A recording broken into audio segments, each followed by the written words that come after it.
Hello everyone. So, మనకి back pain చాలా మంది బాధపడతా ఉంటారు. అంటే సయాటికా గానీ, స్పాండిలైటిస్ గానీ, మజిల్స్ వల్ల సోర్‌నెస్ గానీ, సో, చేసే పనుల వల్ల పోస్చర్ సరిగ్గా లేకపోవడంతోటి, బరువులెత్తడంతోటి or calcium and vitamin D deficiency వల్ల చాలామంది నడుము నొప్పితో చాలా బాధపడతా ఉంటారు. సో, అది యంగ్ అడల్ట్స్ ఉండొచ్చు, ప్రెగ్నెన్సీ వల్ల వచ్చిన నడుము నొప్పి ఉండొచ్చు or age related degenerated conditions అంటే డిస్క్ జారినప్పుడు సయాటికా గానీ, డిస్క్ డిస్రప్షన్ గానీ, ఆర్ జాయింట్ వల్ల వచ్చిన ఫెసెట్ ఆర్థ్రోపతి గానీ, సో ఇలాగా మూల కారణం ఏమున్నా గానీ ఔట్‌కమ్ మాత్రం బ్యాక్ పెయిన్ లాగా మనకి సింప్టమ్స్ వస్తా ఉంటాయి. సో దీన్ని మనము ఎక్సర్‌సైజ్ ద్వారా ఎలా ప్రివెంట్ జేసుకోవచ్చు? మజిల్స్ ఎలా స్ట్రెంథెనింగ్ జేసుకోవచ్చు? నడుం జాయింట్స్ మూవ్‌మెంట్స్ గానీ ఎలా చేసుకోవచ్చో ఈ వీడియోలో మనం చూద్దాం. సో ఫస్ట్ మనము స్ట్రెచింగ్ అండ్ మూవ్‌మెంట్స్ చేసుకోవాలి. సో ఇందులో భాగంగా ఫస్ట్ కాళ్ళలో మనం ఫింగర్స్ మూవ్‌మెంట్ చేయాలి. Next ankle up, down. Then rotations clockwise, anti clockwise. తర్వాత next movement knee flexion and extension.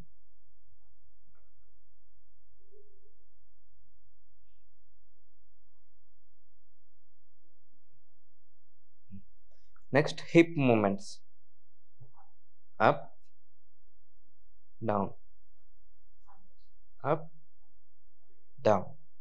Next abduction and adduction movements. Abduction, adduction, abduction, adduction. So ఇలాగ మనం 2 sides చేసుకోవాలి. ఓన్లీ రైట్ సైడే కాకుండా left side both sides కూడా చేసుకోవాలి.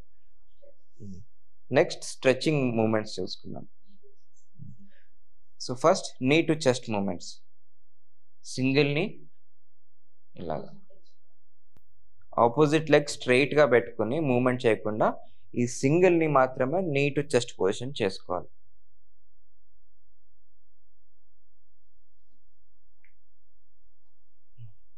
Next double knee chest position. So ఇలాగా. So ఇలాగా డబుల్ నీ చెస్ట్ పెట్టుకొని 10 seconds hold and then relax. Next hip rotation. Knee knee and legs ఇలా ఫోల్డ్ చేసుకొని హ్యాండ్స్ స్ట్రెయిట్‌గా పెట్టుకొని legs right side, head opposite side. ఇలాగ ఒక స్ట్రెచ్. దెన్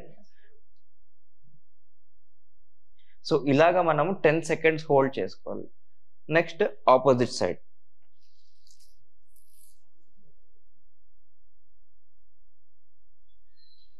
సో ఇలాగ మనము 10 సెకండ్స్ ఈచ్ సైడ్ స్ట్రెచ్ చేసుకుని హోల్డ్ చేసుకోవాలి.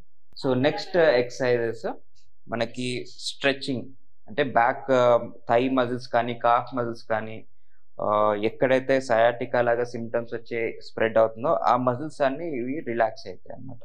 సో ఇందులో మనం ఏం చేస్తామంటే ఎనీ బెడ్‌షీట్ గానీ, టెరా బ్యాండ్ గానీ తీసుకొని మనకు ఫుట్ కింద ఇది పెట్టుకొని సపోర్ట్ లాగా దీన్ని పడుకొని లెగ్‌ని మాత్రము ఆపోజిట్ లెగ్ స్ట్రెయిట్‌గా ఉంచుకొని ఈ లెగ్‌ని మాత్రమే యాంకిల్ దగ్గర ఫోల్డ్ చేసుకొని ఇలాగ ఎంత వీలైతే అంత చేసుకొని 5-10 సెకండ్స్ హోల్డ్. ఈ పాదంని ఇంకా కింద వరకు అనాలి. బెండ్ చేసుకొని 5-10 సెకండ్స్ హోల్డ్ చేసుకొని మళ్ళీ రిలాక్స్. మళ్ళీ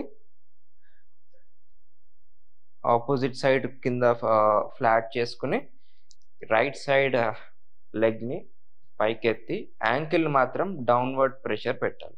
సో దీనివల్ల మనకి కాఫ్ మజిల్స్ గానీ, హామ్‌స్ట్రింగ్స్ ఈ మజిల్స్ అన్ని స్ట్రెచ్ మనకి బాగా అర్థమవుతుంది. ఓకే. నెక్స్ట్ మూవ్‌మెంట్ మనకి నర్వ్ గ్లైడ్ మూవ్‌మెంట్. సో ఇందులో మనం ఏం చేయాలంటే ఆపోజిట్‌ని ఫోల్డ్ చేసుకొని ఏదైతే మూవ్‌మెంట్ చేస్తున్నామో సైడ్ లెగ్‌ని పైకి రేస్ చేసి యాంకిల్‌ని పైకి కిందకి మూవ్‌మెంట్ చేయాలి. Okay. And then opposite side.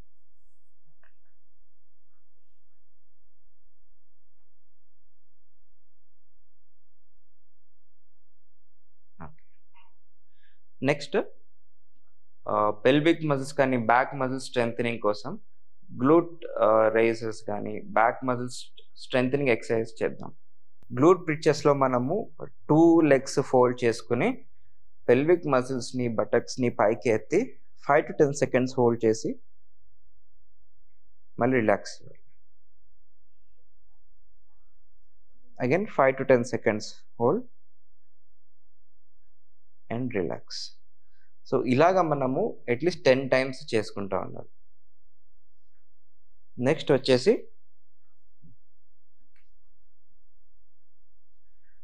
Next moment మనం ఏమైనా రోల్ కానీ ఎనీ పిల్లోని కానీ వెనకాల బ్యాక్ దగ్గర పెట్టేసి బ్యాక్ స్ట్రెంథనింగ్ అండ్ స్ట్రెచ్చింగ్ కూడా ఎక్సర్సైజ్ చేసుకున్నాం.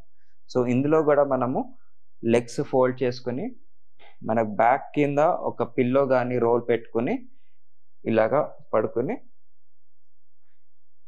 స్టమక్ మజిల్స్ కాకుండా బ్యాక్ మజిల్స్ ద్వారా ఈ పిల్లోని మనం పుష్ చేయాలి.